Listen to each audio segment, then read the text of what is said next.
علی بھی اگلا سوال ہے، جانوروں کی کون سی سپیشیز یعنی اقسام ہیں جن کی قربانی دی جا سکتی ہے اور ان جانوروں میں کتنے لوگ شریک ہو سکتے ہیں؟ 4 قسم کی سپیشیز ہیں جی، جس کے اوپر اتفاق ہے، جو سورۃ الانعام میں اللہ تعالیٰ نے 8 جانوروں کا ذکر کیا ہے جوڑوں کی فارم میں، تو وہ ٹوٹل 4 جوڑے بنتے ہیں۔ سورۃ الانعام کے اندر ہے بہیمۃ الانعام، بے زبان مویشی، اس میں کہا گیا کہ بھیڑ اور بکری اور گائے اور اونٹ، یہ 4 ہے۔ باقی وہ جو مینڈا ہے وہ بھیڑ والی کیٹیگری میں فال کرتا ہے۔ یہ 4 جوڑے بن کے 8 ہو گئے، تو یہ 4 سپیشیز ہیں جن کی قربانی ہے، بھیڑ، بکری، گائے اور اونٹ۔ اب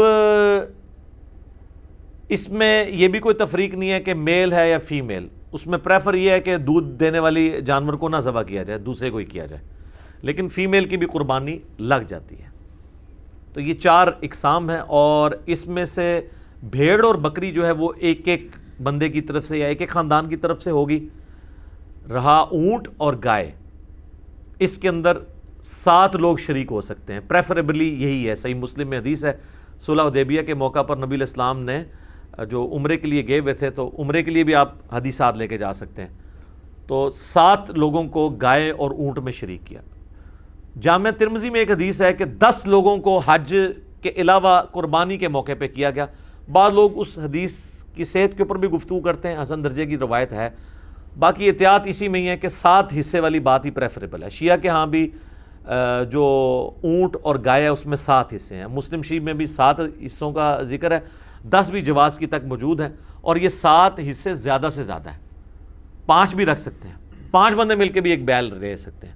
اور اس میں یہ نہیں ہے وہ کہتے ہیں نہیں لیں تو 5 لیکن اس سے 7 کریں، 5 پورے کر لیں اور باقی جو 2 بچے نا اس کے پھر 5 کر کے تھوڑے تھوڑے سب کو دیں، تو میتھمیٹیکلی تو لگ و شکار ہے، جس کو کہتے ہیں یعنی کمر درمیان میں، آپ چاہے سرانے والی سائڈ پہ سر رکھیں چاہے وہ پانتی والی سائڈ پہ، لیکن یہ حنفی آپ چلے جائیں، یہ جو کچھ کر رہے ہوتے ہیں وہ باقاعدہ 5 اگر لوگ شریک ہیں تو وہ کہتے ہیں نہیں اس سے 7 ہی ہوں گے، 5 دیے جائیں گے اور جو باقی 2 بچیں گے وہ اس کے پھر 5 کر کے دیے جائیں گے، تو آپ ٹوٹل کی 5 کر لیں۔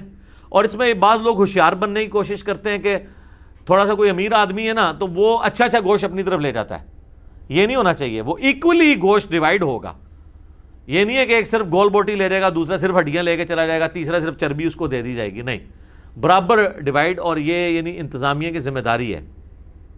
بکری اور گائے، بکری اور بھیڑ یا دمبا، یہ ایک ایک خاندان کی طرف سے یا ایک ایک فرد کی طرف سے، اور گائے اور اونٹ میں 7 خاندان یعنی 7 افراد، وہ جو ہم پہلے ڈسکس کر چکے ہیں کہ خاندان کی طرف سے قربانی کافی ہے تو وہ اس میں شریک ہوں گے۔ ٹھیک ہو گیا جزاکم اللہ۔ علی بھی اگلا سوال ہے، قربانی کے جانور کی کم از کم عمر کتنی ہے؟ قربانی کے جانور کی عمر کا تو اس طریقے سے ذکر نہیں ہے، صحیح مسلم میں حدیث ہے کہ قربانی صرف مسنہ کی ہوگی۔ مسنہ کہتے ہیں دوندا جانور جس کے 2 دانت نکلے ہوئے ہوتے ہیں۔ اب بکری یا بکرا جو ہے یہ 1 سال گزارنے کے بعد دوسرے سال میں دوندا ہوتا ہے، 14 مہینے میں یا 16 مہینے میں۔ گائے جو ہے وہ 2 سال گزارنے کے بعد تیسرے سال میں جا کے مسنہ بنتی ہے۔ اونٹ جو ہے وہ 4 سال گزارنے کے بعد 5ویں سال میں مسنہ ہوتا ہے۔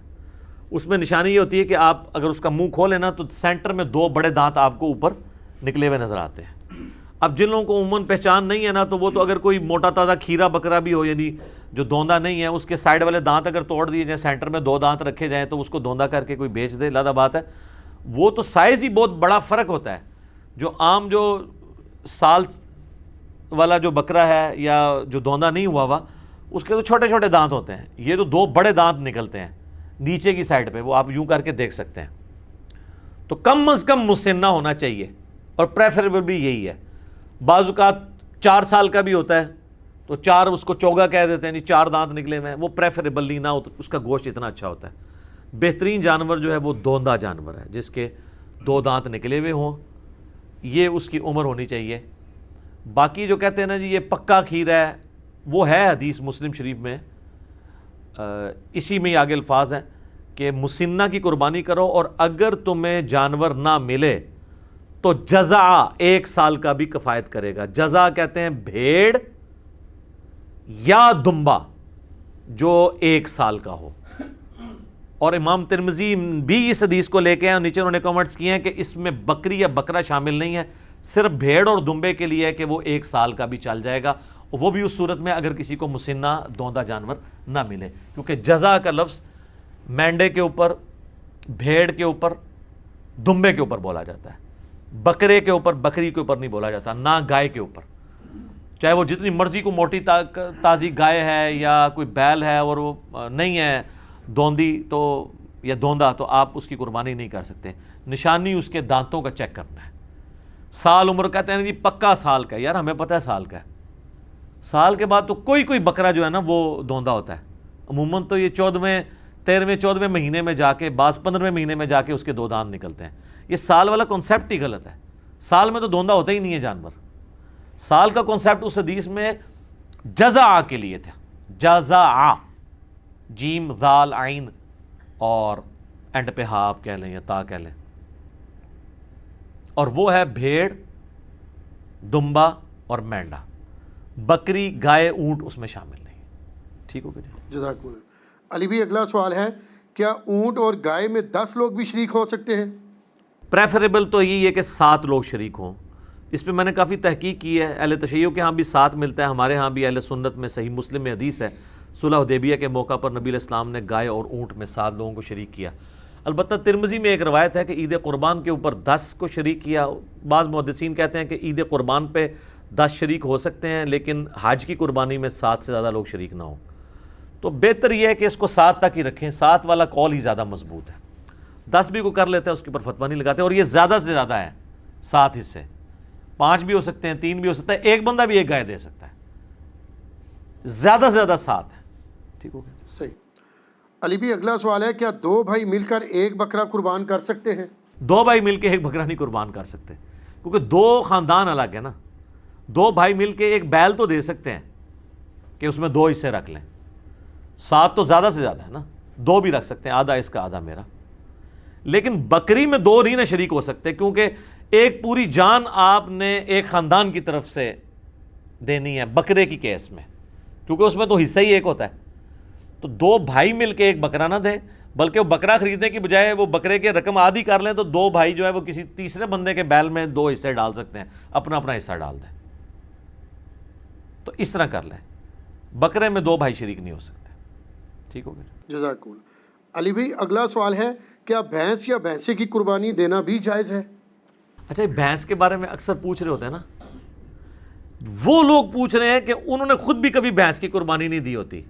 قربانی تو ہمیشہ بھینسے کی ہو رہی ہوتی ہے, کٹے دی تو کہتے ہیں جی پوچھیں جی بھینس کی قربانی ہو جاتی ہے. بھینس کی کون قربانی کرتا ہے؟ بھینس تو دودھ دے رہی ہوتی ہے. یہ جو پوچھ بھی رہے ہوتے ہیں ان کو کہ ذرا منڈی میں بھینسیں آئی ہوتی ہیں بکنے کے لیے یا بھینسیں آئے ہوتے ہیں؟ پہلی تو یہ پھکی ہے, جو پوچھے نا بھینس کی قربانی ہوتی ہے ان کو جی بھینس دی تو تسی بھی نہیں دیں دے. یہ حنفی پوچھ رہے ہوتے ہیں نا بھینس حلال ہے یا حرام ہے. تو میں نے بہت پہلے ایک ویڈیو ریکارڈ کروا دی ہے, گھوڑا, بھینس, کینگرو, مرغی, انڈا, اس کے اوپر ایک ایک چیز میں نے کلیئر کی ہے. اور میں نے اس میں بتایا کہ آپ مجھے پہلے فقہ حنفی میں بتایا نا کینگرو حلال ہے یا حرام ہے.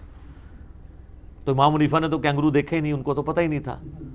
ظاہر اس زمانے میں تو آسٹریلیا کہاں تھا, آسٹریلیا تو زیادہ منظر عام پہ آیا جب یہ برٹن امپائر تھی, انہوں نے وہاں پہ جا کے وہ اپنے جو بھی ایک عیاشی کا اڈا بنایا تھا, تو آسٹریلیا تو اس وقت سامنے آیا تو کینگرو لوگوں کو پتہ چلنا شروع ہوا. پہلے لوگوں کو تو کینگرو کا پتہ ہی نہیں تھا. تو وہ آج کے دور کا مسئلہ ہے. تو بھینس کے بارے میں آپ کتاب الاجماع جو ہے آپ اٹھائیں, پہلے 300 سال میں کتاب لکھی گئی ہے, اس کا اردو میں ترجمہ بھی ہو چکا ہوا ہے. اس میں باقاعدہ لکھا ہے کہ اس بات پہ اجماع ہے کہ بھینس جو ہے وہ گائے کے حکم میں داخل ہے اور یہ بہیمۃ الانام میں آتی ہے.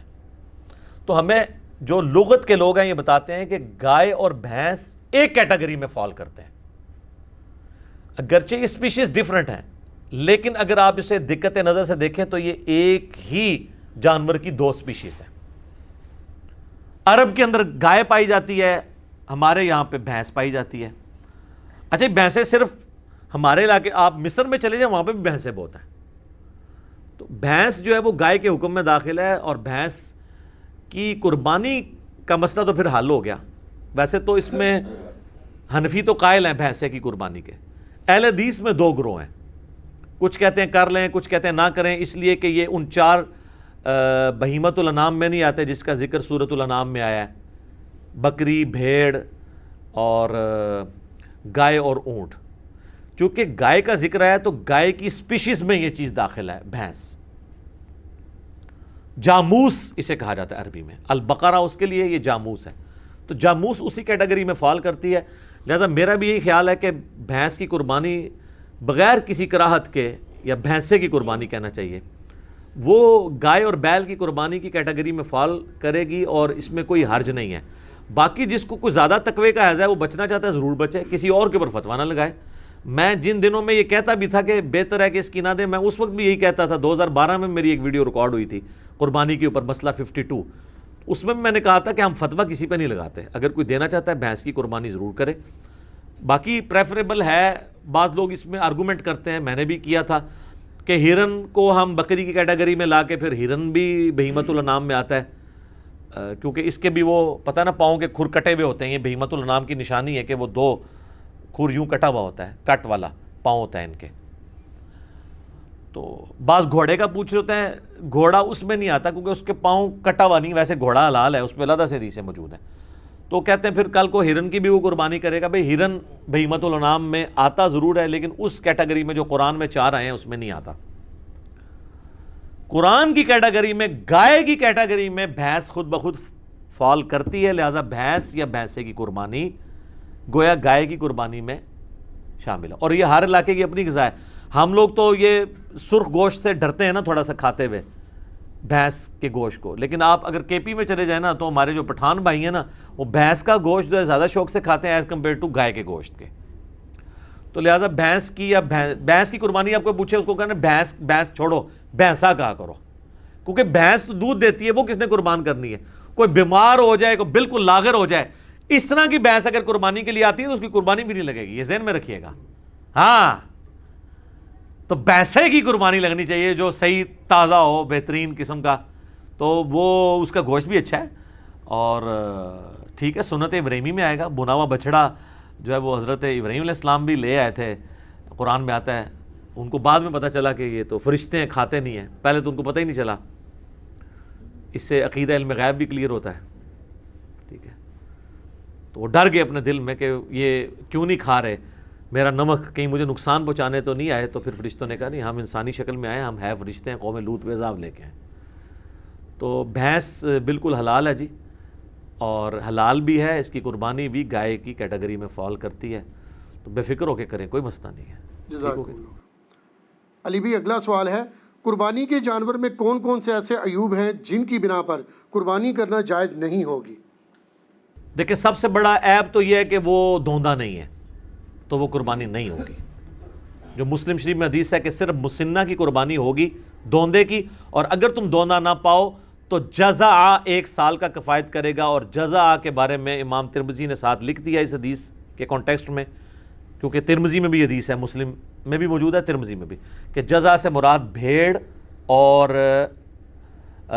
دمبا یا مینڈا آتا ہے، بکری اس میں فال نہیں کرتی، نہ گائے اور اونٹ، تو دوندے کی قربانی ہوگی۔ یہ تو ہوگی ایک بیسک شرط۔ باقی جامعہ ترمذی، ابو داؤد، نسائی، ابن ماجہ میں کئی ایک احادیث ہیں جن میں نبی علیہ السلام نے فرمایا کہ کسی ایسے جانور کی قربانی نہ کرو جس کے کان کٹے ہوئے ہوں، سینگ ٹوٹا ہوا ہو، اس کے جسم پہ گوشت کم ہو، وہ لاغر ہو، وہ بیمار ہو، کوئی بھی اس کے اندر زہری عیب ہو، لنگڑا ہو۔ یہ سارے الفاظ ابو داؤد، ترمذی، ابن ماجہ، نسائی میں موجود ہیں۔ لنگڑا، سینگ ٹوٹا، لاغر، کانا، آنکھ نکلی ہوئی، یعنی جو ایک جانور کو دیکھ کے آپ کہہ سکتے ہیں یہ عیب ہے اس کے اندر، کان کٹا ہوا ہے۔ سینگ، بعض اوقات جینون کوئی ایسے بیل ہوتے ہیں جو جن کو ہم مونے بکریاں یا مونے بیل کہتے ہیں، جن کے وہ سینگ نہیں ہوتے ہیں، لیکن بعض اوقات ایسا بھی ہوتا ہے کہ ایک کا سینگ ٹوٹ گیا تو دوسرے کو وہ ریتی پھیر کے مونا کر لیتے ہیں۔ وہ ہم نے کسی ایکسپرٹ کو دکھانا ہے کہ یہ سینگ جو ہے یہ جینون مونا ہے یا یہ مونا کسی اسلامی بھائی نے بنا دیا اسے، ٹھیک ہے، کیونکہ ایک سینگ ٹوٹا تھا تو دوسرا بھی توڑ دیا۔ اور اس کے بھی چانسز ہوتے ہیں کہ سینگ ٹوٹا ہوا اور وہ کسی طریقے سے اس کے اوپر کوئی ایڈہیسو لگا کے وقتی طور پہ اس کو جوڑ دیا جائے۔ تو یہ جب آپ یہ سینگوں والی بھی کوئی بھی جانور آپ لیں نا تو اس کو ذرا زور سے پکڑ کے کھینچ لیا کریں، کیونکہ یہ بے شک ایلفی سے بھی جوڑا ہو نا وہ جھٹکا نہیں برداشت کرتی، الا یہ ہے کہ کوئی انجینئر ہو تو وہ اس میں کوئی پیچ فٹ کر دے تو ظاہر ہے وہ تو آپ جتنا 2 بندے بھی کھینچیں گے سینگ نہیں ٹوٹنے لگا، یہ پاسبل ہے۔ یہ جس طرح آپ کو پتا دانت ٹوٹ جائے نا تو ڈرل کر کے نا اس کا وہ فیمیل پورشن نیچے رکھتے ہیں، میل پورشن اوپر سے اس کو وہ چوڑی کے ساتھ کس دیتے ہیں، اگر اس طرح کا کوئی ڈرل کر کے وہ نیچے اس کے کوئی پھنسا دی جائے اس طریقے سے اس کا فیمیل پورشن اور اوپر سے سنگ میں وہ کر کے تو پھر تو ظاہر آپ کھینچیں گے بھی تو نہیں جائے گا۔ تو بہرحال اس میں تسلی کریں، اس لیول پہ تو خیر بہت کوئی سمجھدار ہوا تو وہ جائے گا، ادروائز زیادہ تر تو وہ جس طریقے سے جوڑتے ہیں تو مونا بکرا ہو یا سینگ والا ہو دونوں کو چیک ضرور کر لیا کریں کہ یہ ایب جو ہے نا اس کے اندر موجود نہ ہو۔ تو اس طرح کے عیوب جب ہوں گے، کان کٹا ہوا ہوگا، کانا ہوگا، یا اس کی ٹانگ ٹوٹی بھی ہوگی، یا لاغر ہوگا، بیمار ہوگا، پھر اس کی قربانی نہیں لگے گی، کیونکہ لن تنالوا البر حتی تنفقوا مما تحبون، تم نیکی کے کبھی بھی اعلیٰ درجے کو نہیں پا سکتے جب تک کہ اپنی پسندیدہ چیزیں اللہ کی راہ میں قربان نہ کر دو۔ پارہ نمبر 4 کا آغاز ہی اسی سے ہو رہا ہے، سورۃ النساء کی آیت ہے۔ تو یہ جناب وہ عیوب ہے۔ اور عیب کے والے سے ایک چیز یہ بھی یاد رکھیے گا، اگر عیب جانور میں بعد میں پیدا ہوا ہے نا تو پھر اس کو عیب نہیں کہا جائے گا۔ مصنف عبدالرزاق کے اندر حدیث ہے کہ عبداللہ ابن زبیر نے ایک کانی اونٹنی دیکھی تو انہوں نے کہا اگر تو یہ کانی جو ہے نا وہ خریدنے کے بعد ہوئی ہے نا پھر تو قربانی کر لو، اور اگر یہ خریدنے سے پہلے کی تھی تو اس کی قربانی کوئی نہیں۔ اس طرح کوئی زخمی ہے، کوئی جانور چھلانگ مار کے ٹانگ توڑ لی ہے اس نے اپنی اور بعد میں زخمی ہوا ہے خریدنے کے بعد تو اس کی قربانی لگ جائے گی، پہلے سے تھا پھر نہیں لگے گی۔ ٹھیک ہوگا جی، جزاکم اللہ۔ علی بھی اگلا سوال ہے، اگر قربانی کا جانور زخمی ہو جائے، بیمار ہو جائے یا پھر مر جائے تو کیا نیا جانور خریدنا ضروری ہوگا؟ نیا جانور کوئی خریدنا ضروری نہیں ہے، لا یکلف اللہ نفسا الا وسعہا۔ آپ نے ظاہر جمع پوجی کے ساتھ یہ سب کچھ کیا، اب وہ ایک قدرتی آفت اللہ کی طرف سے آ گئی ہے تو اب اللہ تعالیٰ آپ کو مجبور نہیں کرتا کہ جی آپ نے ضرور نیا جانور خریدنا ہے۔ ظاہر ہے کہ آپ نے تو اپنی کمٹمنٹ شو کر دی تھی، اور بعض اوقات جانور لینے کے بعد بیمار ہو جاتا ہے تو اب لینے کے بعد بیمار ہوا ہے اور آپ کسی ایکسپرٹ کو دکھائیں اور وہ کہے کہ یہ قربانی تک نہیں چلے گا تو اب قربانی سے پہلے اسے ذبح کر لیں تاکہ کم از کم اس کا گوشت تو کھا سکیں، یہ نہ ہو کہ وہ آرام موت مر جائے، وہ آپ کھانے کے قابل بھی نہ رہے۔ تو قربانی آپ کی اللہ کے حضور لکھی گئی سر، وہ تو سورۃ الحج میں ہے کہ اللہ تعالیٰ کو نہ تو گوشت پہنچتا ہے نہ خون، وہ تو تمہارے دلوں کے تقوی کو دیکھتا ہے۔ صحیح مسلم میں حدیث ہے اللہ تعالیٰ تمہاری شکلوں اور مال کو نہیں دیکھتا، دلوں اور اعمال کو دیکھتا ہے۔ لہٰذا اگر اس طرح کا کوئی مسئلہ ہو گیا تو ٹینشن لینے والی ضرورت نہیں ہے۔ اسی طریقے سے اس میں ایک فقہ حنفی والوں نے ایک پتہ نہیں مسئلہ گھاڑ لیا ہے، وہ کہتے ہیں کہ اگر کسی شخص پہ قربانی سنت موقدہ تھی ہمارے نزدیک اور ان کے نزدیک واجب تھی، اور اس نے جانور لیا تو اس کا جانور مر گیا یا زخمی ہوا اور ذبح کرنا پڑ گیا تو خیر ہے، اس کو نیا جانور لینے کی ضرورت نہیں۔ لیکن اگر کسی غریب آدمی نے لیا اور اس کا اس طرح مر گیا تو اس کو تو لازمی لینا پڑے گا۔ یہ بالکل الٹ بات ہے نا، یعنی جو بالکل وہ اس بیچارے نے تو پہلے اتنی مصیبت سے لیا ہے، وہ کہتے ہیں اس لیے کہ اس نے جان بوجھ کے اپنے اوپر واجب کروا لیا ہے، کیونکہ انہوں نے ایک بنیادی غلط کھڑی کر لی تھی، تو وہ کہتے ہیں کہ اس کی وہ اس منت کی کیٹیگری میں فال کر جائے گا جیسے منت پوری کرنی ہی کرنی ہوتی ہے۔ تو منت اگر آپ نے پوری کرانی ہے تو منت توڑوا لیں اس سے اور 3 روزے غریب سے رکھوا لیں، کیونکہ بخاری مسلم میں آتا ہے قسم توڑنے کا جو کفارہ ہے وہی منت کا کفارہ ہے۔ تو وہ بلکہ قرآن میں سورہ المائدہ کی آیت نمبر 89 کے اندر یہ کفارہ آیا ہے، 3 روزے رکھ لے بجائے کہ بیچارہ پھر پیسے جوڑنا شروع کرے، تو یہ بالکل باطل مسئلہ ہے۔ آپ کی قربانی ہو گئی، ٹھیک ہو گئی۔ جزاکم اللہ۔